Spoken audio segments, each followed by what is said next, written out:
sahabat milenial, ketemu lagi sama Tia di sini. Apa kabar nih? Semoga kalian semua selalu dalam keadaan sehat ya. Di tengah kondisi yang sedang dan masih tidak baik-baik saja. Tapi aku berharap kalian yang menonton video ini selalu diberikan kesehatan, terus keselamatan. Kalau yang sakit semoga segera disembuhkan dari sakitnya. Bagi yang masih sehat bisa tetap menjaga imunnya agar tetap selalu sehat. Nah, di video kali ini aku bakal bahas PR sebelumnya yang belum pernah yang udah aku janjiin bakal aku bahas tentang budget pernikahan. Nah, video ini adalah video lanjutan dari sebelumnya, yaitu video pertunangan aku yang di tahun lalu. Dan alhamdulillah aku udah menikah juga di tahun 2020, tepatnya di 6 Desember 2020. Jadi aku bakalan sharing sama kalian tentang yang aku alamin dan persiapan apa aja yang aku lakuin. Nah, sorry banget ini udah masuk semester kedua di tahun 2021 baru sempat bikin videonya, karena ternyata alhamdulillahnya aku saat ini sedang hamil.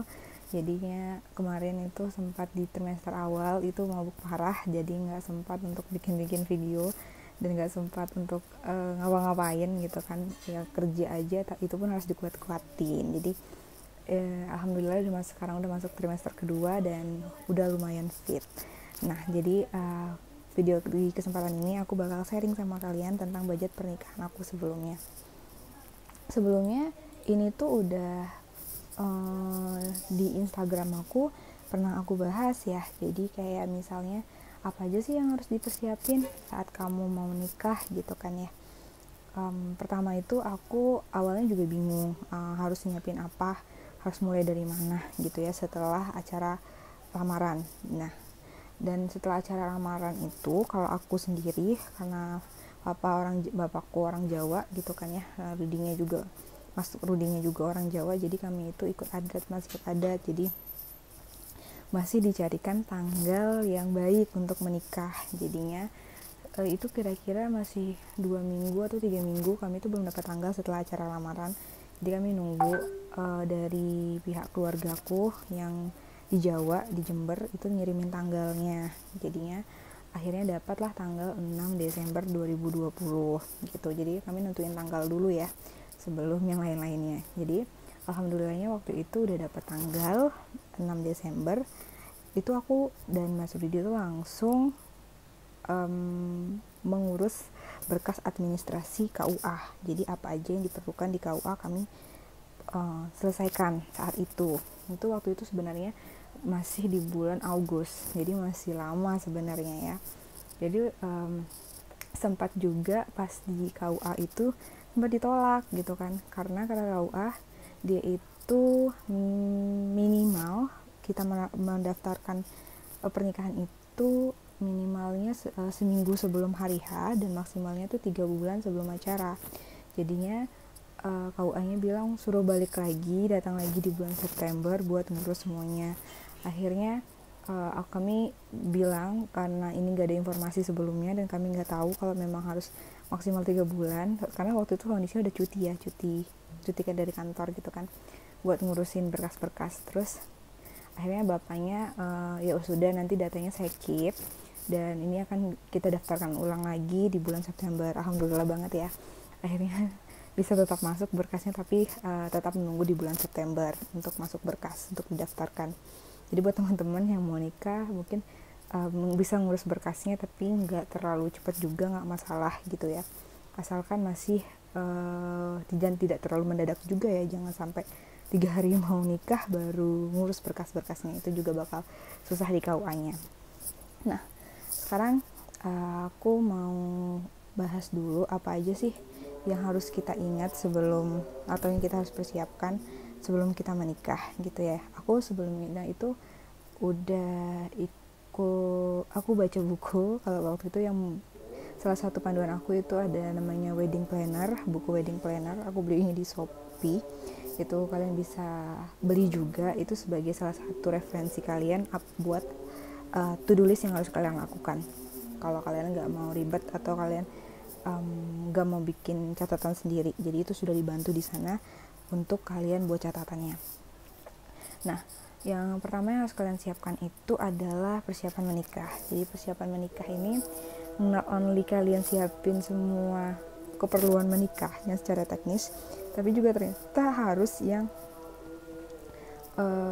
tidak nampak gitu. Kayak misalnya kalian harus belajar dulu juga hak dan kewajiban sebagai suami istri itu apa, terus itu bicarain masalah finansial, terus kalian cerita mau gimana kedepannya dengan visi misi kalian kedepannya dengan pasangan kalian, itu harus kalian obrolin di awal sebelum kalian menikah. Aku rasa sih itu sangat penting ya buat dilakukan. Jadi persiapan sebelum menikah itu juga penting banget untuk dilakukan atau kalian persiapkan. Yang kedua tuh yang tadi, ilmu yang harus kalian ketahui. Jadi kalian bisa baca buku atau kalian bertanya dengan yang lebih tua, terus atau kalian bertanya dengan guru kalian, apa saja yang harus kita ketahui, yang harus kita persiapkan. Nah, terus mungkin tambahan juga itu untuk parenting. Ilmu parenting itu juga penting banget ternyata, karena nantinya kalian harus kita nggak tahu, mungkin kalian bersepakat ingin memiliki anak ataupun tidak, tapi ilmu parenting ini bisa menjadi bekal buat kalian nantinya gitu ya. Apalagi misalnya nanti kalian itu memang nanti dikarunia seorang anak gitu kan ya, alhamdulillahnya. Terus ya kita juga harus belajar upgrade pengetahuan kita tentang ilmu parenting ini, yang dasarnya ilmu parenting ini sangat tidak pernah kita dapatkan di bangku sekolah gitu kan. Nah, terus baru aku bakal masuk ke ini ya, budget, atur budget pernikahan kita. Jadi kalian itu bisa melakukan hal-hal ini. Ini aku bikin listnya. Yang pertama adalah kalian melakukan perhitungan, terus kalian mengestimasi berapa tamu yang akan kalian undang, terus kalian juga tulis atau kalian catat itu buat pos pengeluaran kalian, terus survei harga vendor nantinya. Nah, kalau kalian juga mau berhemat, di tips-tips yang sering aku lihat atau tonton, aku baca juga ada beberapa. Jadi sebelum kalian menentukan vendor-vendor apa yang kalian bakal gunakan, pertama kalian tuh harus tahu konsep pernikahan kalian mau gimana. Mau intimate wedding kah, atau mau minimalis kah, atau mau modern, atau mau party garden, kayak gitu-gitu harus kalian diskusikan dengan pasangan kalian. Kalian mau pernikahan yang seperti apa atau yang bagaimana, itu harus tahu dulu. Yang kedua, berapa jumlah tamu yang akan diundang. Kalau misalnya kondisi sekarang yang dulu pun waktu misal aku nikah masih kondisinya COVID, memang dibatasin untuk jumlah tamu. Nah, sekarang pun juga sama kan, masih sama. Jadi kalian mungkin bisa membatasi jumlah tamu, misalnya hanya mengundang keluarga terdekat. Misalnya undangannya hanya 100 orang, 200 orang, 300 orang, yang penting kalian tahu siapa yang bakal kalian undang dan berapa jumlahnya. Terus kalian juga bisa nih gunain tips ini. Kalian minta hadiah atau bantuan itu sebagai hadiah pernikahan. Misalnya nih kalian punya geng kalian, terus aku mau dong nanti kadonya itu kamu MC ya gitu misalnya, atau nanti kamu kadonya itu souvenir ya gitu. Jadi kan itu membantu ya, itu boleh kalian jadikan salah satu referensi. Itu tips hematnya. Terus yang keempat itu adalah riset dan negosiasi dengan banyak vendor. Jadi kalian sebelum mendealkan satu vendor, kalian bisa untuk melakukan riset terlebih dahulu. Vendor A, vendor C, vendor B, vendor C, yang mana yang mungkin secara harga, kualitas, dan selera kalian masih masuk, bisa kalian jejerkan dulu dan kalian bikin kalian cek semuanya, kalian pastikan, dan kalian pilih akhirnya gitu ya. Kalau aku sendiri untuk di sini untuk penggunaan semua vendor, aku tidak menggunakan wedding organizer. Jadi aku memilih sendiri dan mencari semua vendorku sendiri gitu ya. Jadi aku nggak pakai WO intinya di pernikahan aku. Jadi memang aku cari dengan Mas Rudi, kami cari berdua untuk pakai apa saja yang bakal kami gunakan di dalam pesta pernikahan kami gitu ya. Nah, apa aja budget pernikahan yang harus kalian persiapkan? Ini dia listnya. Ini bisa kalian gunakan atau ada beberapa part yang gak kalian gunakan juga gak masalah. Cuma ini secara garis besar ini yang secara umum ada saat kalian membudgetkan untuk budget pernikahan. Yang pertama adalah tempat ya. Tempat ini kalian bisa di rumah, di gedung, di pantai ya, di hotel, di taman atau restoran, terserah kalian. Jadi tempat itu kalian bisa bebas menentuin, dan itu juga tergantung dengan budget kalian ya. Itu budgetnya harus kalian perhatikan juga berapa persen dari total keseluruhannya. Jadi tempat itu salah satu part terpenting bakal dimana kalian berlangsungkan pernikahan. Kalau aku sendiri, aku itu nikahnya di rumah, jadi aku tidak menggunakan budget tambahan. Memang ada yang untuk panitia kayak gitu kan ya, kita memang ada kos tambahan untuk untuk saat panitia di rumah, tapi itu termasuk oke lah.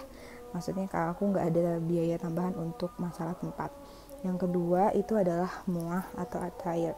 Jadi makeup dan busana, baju pengantin gitu. Jadi kalau misalnya yang busana dan baju pengantin ini aku sebenarnya pakai satu paket dari paketnya Cantika Wedding ya. Jadi jadinya Cantika Wedding, jadi aku include muah dan attire, terus tuh pelaminan dan dekor, foto dan video, itu aku include semuanya di dalam satu vendor gitu, pakai Cantika. Terus nanti aku mungkin lampirin ya hasil-hasil yang dari Cantika yang aku gunakan. Dan untuk pelaminan dekor aku juga gunain ke Cantika, dan aku udah bilang ke pihak Cantika waktu itu, aku mintanya untuk dekornya minimalis karena aku nggak tahu yang terlalu ribet, yang terlalu riweh, yang terlalu banyak ornamen, aku sempat pusing gitu anaknya. Jadi aku cuma minta yang putih, terus ada tulisan TR, terus ada bunga dikit aja, udah gitu doang. Oh ya udah, akhirnya dealkan sama Cantika, dan kalau aku sih suka ya, walaupun mungkin orang ngelihatnya kok nggak ini sih, nggak mewah sih, atau nggak banyak ornamen bunga-bunga ya, karena aku memang requestan dari aku ya, jadi aku maunya simple seperti itu. Dan itu kalian juga bisa diskusiin sama vendor yang bakal membuat dekor kalian. Nah, terus juga untuk foto dan video aku pakainya juga satu paket, jadi paketnya line up. Nah, itu masih satu paket dari yang aku pakai tadi, jadi pakai line up juga. Nah, itu udah include foto, video, foto dokumentasi dari awal akad sampai resepsi. Terus thank you banget buat Cantika line up yang udah buat cucok ya di acara itu. Dan aku kalau aku sih puas sama kinerjanya mereka. Terus yang keberapa nih, 1, 2, 3, 4, 5 itu musik. Jadi musik ini kalau aku sendiri aku nggak mau pakai organ tunggal, jadi waktu itu aku pakainya, aku nggak pengen dangdutan waktu itu. Jadi aku pesannya musiknya udah aku bikin list musik lagu yang bakal list lagu yang bakal dinyanyiin sama singernya, plus saxophone. Jadi aku emang request ada saxophone, walaupun acaranya di rumah, tapi aku pengen sesuatu yang beda gitu. Karena aku juga nggak pengen terlalu heboh dengan musik yang jedak-jeduk mungkin kayak gitu. Jadi memang pakainya yang buat mini, nggak terlalu gede, speakernya gitu, tapi tetap nyaman untuk didengar gitu. Jadi aku juga pakai waktu yang untuk musik, aku gunain punyanya Kak Caca, jadi pakai Caca Entertainment. Terus thank you ya juga buat Kak Caca yang udah bikin acaranya, udah ngebantuin dari pagi sampai dari acara resepsi sampai malam buat acara musiknya. Atau kalian misalnya mau budgetingnya dihilangin nih buat musik, kalian bisa tuh gunain Spotify kayak gitu. Jadi kalian udah bikin playlist lagu yang kalian rilisin, terus kalian pesan premium itu kan, yang bakal kalian gunain ke speaker, coloknya speaker buat muterin lagu-lagu pilihan kalian. Itu juga bisa kalian gunakan. Jadi cost kalian untuk budget kalian untuk musik itu bisa kalian hilangkan. Nah, selanjutnya adalah MC. MC aku menggunakan Bang Mudin untuk sebagai MC acara. MC ini bagi aku sangat penting karena bisa untuk mendirect gimana jalannya acara pernikahan kalian. Aku pakai Bang Mudin itu dari acara akad sampai resepsi. Jadi acaranya itu bisa berjalan dengan baik karena Bang Mudin juga gitu ya. Jadi bisa terbantu dengan MC yang baik gitu. Jadi bisa mengarahkan setiap susunan acara yang bakal kita lakukan gitu. Thank you Bang Mudin. Dan kalau kalian misalnya juga mau berhemat nih, nggak mau pakai MC profesional atau mau pakai keluarga aja, ya bisa, boleh banget, terserah kalian. Jadi budget kalian buat MC bisa kalian kurangin juga. Terus yang selanjutnya itu adalah undangan. Jadi undangan itu kalian bisa cetak undangan kertas, tapi aku rasa sih nggak usah terlalu banyak karena kondisinya itu kan sekarang pandemi. Jadi kalian juga bakal susah untuk ketemu sama orang. Jadi kalian bisa gunakan undangan online, bisa bikin video atau undangan yang memang sifatnya online. Jadi aku waktu nikah juga pakai 2 undangan. Undangan cetak itu aku pesannya di Shopee. Terus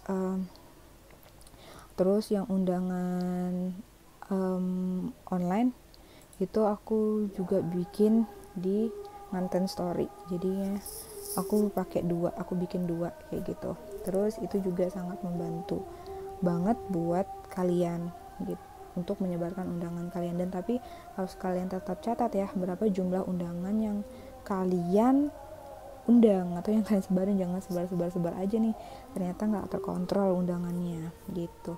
Selanjutnya adalah catering. Jadi catering ini adalah budget terbesar dari sebuah pernikahan, bisa aku bilang seperti itu, karena dia mungkin hampir 25% dari budget yang kalian harus anggarkan. Kalau aku sendiri, aku nggak gunain catering dari luar, tapi itu menggunakan rewang ibu-ibu yang di warga gitu, karena acaranya di rumah. Terus tuh mamaku maunya masak sendiri, akhirnya ditunjuklah ibu-ibu rewang, dibuat bentuk ibu-ibu rewang itu yang masak di acara pernikahan aku. Jadi ada ketuanya, Tante Emma itu yang jadi ketua buat tim masaknya nih, ibu-ibu buat di acara pernikahan aku. Jadi alhamdulillahnya tidak ada yang kurang, malah berlebih, dan itu masih bisa pas acara juga semuanya kebagian, gak ada yang kurang nasi atau kurang lauk atau apapun. Dan alhamdulillah banget, bersyukur banget itu semuanya bisa dapat dan gak bakal bisa dibagi-bagiin ke tetangga gitu setelah selesai acara. Itu juga hebatnya mamaku yang bisa ngatur budgeting yang gak seberapa, maksudnya yang 25% itu untuk dibuat makanan yang macem-macem gitu kan. Itu aku seneng banget sih, maksudnya gak ada komplain dari siapapun tentang masalah makan gitu kan. Karena kan kasihan ya, udah capek-capek ternyata nggak dapat makan atau apa gimana, udah jauh-jauh nggak dapat makan gitu kan, kasihan. Dan alhamdulillahnya itu bisa jadi solusinya. Atau bagi kalian yang pengen jadi catering, kalian jangan lupa untuk testing food kayak gitu ya, dan cari vendor mana yang mau kalian gunakan. Dan untuk perhitungannya kalian bisa mengalihkan 2 atau 3 dari jumlah undangan. Jadi misalnya kalian undang 500, kalian kalikan 2, jadinya 1000 porsi. Atau kalau mau aman, kalikan 3, jadi 500 kali 3, jadi 1500. Itu udah safe banget pasti untuk jumlah makanan yang kalian pesan. Tapi jangan pesannya pas-pasan 500 buat 500, itu bakal kurang kayak gitu. Karena kan kalau misalnya kita ngundang satu, bisa jadi kan dia bawa istrinya atau pasangannya kayak gitu kan, jadi berdua, jadi satu undangan dikalikan 2 atau kalikan 3 gitu. Itu kalau mau aman.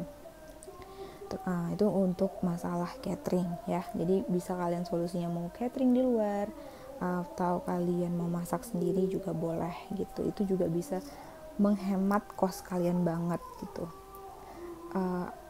Dengan ibu-ibu ini memang membantu untuk menghemat kos banget sih kalau aku. Terus yang selanjutnya itu adalah souvenir. Souvenir yang kalian bisa pilih itu macam-macam ya. Jadi banyak banget. Mungkin kalian bisa nyesuaiin dengan budget kalian. Entah kalian beli cuma gantungan kunci atau beli pouch kayak gitu. Tapi di wedding aku kemarin aku beli souvenirnya itu masker sama aku jaga-jaga takutnya masker aku tuh habis, jadi aku pesan masker tuh lebih berapa ya, pokoknya agak banyak juga lebih dari jumlah undangan aku, plus aku belinya gantungan kunci takutnya nanti tiba malam malah nggak kebagian souvenir gitu. Jadi aku jaga-jaga juga tetap beli souvenir tambahan buat di acara pernikahan aku. Dan alhamdulillahnya sih semuanya kebagian masker dan gantungannya itu masih ada gitu, dan itu bisa lah buat adik-adik di sini aku bagi-bagiin. Nah selanjutnya itu adalah seragam keluarga dan panitia. Jadi ini budget tambahan yang mungkin bisa kalian berikan, atau kalau kalian gak mau juga gak masalah, gak apa-apa. Tapi kalau aku menyediakan atau memberikan seragam untuk keluarga, jadi aku ngasih bahan buat keluarga dan panitia. Aku kasih batik gitu untuk membantu acaraku. Jadi selama kegiatan kan nampak ya panitianya mana yang gunain batik ini, jadi seragaman. Kalau keluarga juga nampak dengan tema. Waktu itu pengen aku pakainya gold, baju batiknya hitam, itu untuk keluarga. Jadi aku memang ngasih seragam buat keluarga. Nah terus selanjutnya itu ada bridesmaid and groomsmen. Jadi aku juga ngasih budget tambahan untuk ngasih bahan ke teman-teman aku yang bakal jadi bridesmaid atau groomsmen. Jadi kalau yang bridesmaid aku kasih bahan, terus yang cowok yang groomsmen aku kasih baju batik gitu. Batiknya juga warnanya senada, jadi aku suka merah hitam, jadi aku kasih mereka merah hitam. Nah ini part yang sangat penting juga ya. Kalau pernikahan wajib ada mahar. Kalau aku sih bilangnya wajib. Mahar itu kan sesuatu yang akan diberikan dari pihak laki-laki ke pihak perempuannya, dan kalau bisa sih berupa bentuk harga ya, ada nilainya gitu kan. Terus untuk mahar sendiri aku itu bentuknya logam mulia waktu itu. Jadi kalian bisa bentuknya apapun itu, entah mungkin kalian maunya sekarang saham, atau kalian pengennya seperangkat alat sholat mungkin bisa. Tapi kalau bisa sih mungkin yang ada value tambahannya ya, kayak misalnya cincin kayak gitu, cincin emas ya, itu masih oke gitu kan. Sebenarnya ada nilai uangnya kayak gitu kan, ada materinya di situ. Jadi itu bisa untuk kalian berikan kepada istri kalian. Jadi kalau aku sendiri maharnya itu ada gitu, maharnya itu logam mulia gitu.